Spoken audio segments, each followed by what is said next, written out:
Welcome, today in front of me TCL NxtPaper 10s, and I'll show you how to install iPhone keyboard on this device. So let's first open the Play Store application, and then here in the search pool we should enter green Apple keyboard.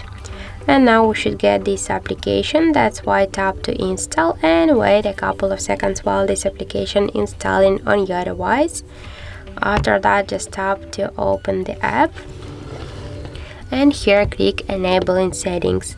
Now just near green Apple keyboard, click once on the switcher, tap to OK, again OK, and click to go back. Then you'll see here switch input method section, tap here and switch your currently keyboard to the green Apple keyboard.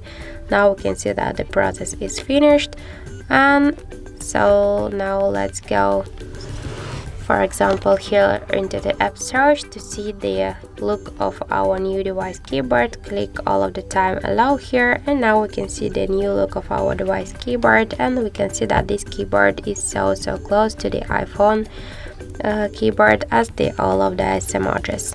So that's it. Thank you for watching, and if you find this video helpful, don't forget to leave a like, comment and to subscribe our channel.